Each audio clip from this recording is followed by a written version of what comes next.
कृषि क्षेत्र को ट्रेडिशनल सिस्टम रे न करी आधुनिक एवं साइंटिफिक वे रे चाष करागले प्रोडक्शन अधिक हो पारिबो।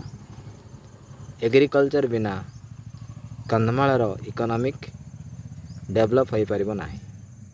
सरकार तरफ science related production and agriculture को निजार करने जरूरी मन होउछि। वैज्ञानिक पद्धति रे चाष करने द्वारा अमल एवं अधिक लाभ मिलवा निश्चित। कृषि को अग्राधिकार दे कृषि कार्य को गुरुत्व दे कृषक को गुरुत्व दे आमे अर्थनीति रे आउ पादे आगू जापर। कंधमाल जिले में साइंटिफिक वे रे एग्रीकल्चर को गुरुत्व देवाई निवेदन रहुछि। जल एक संपद जहाँ एग्रीकल्चर पर अनेक बैरियर तैयारी करे।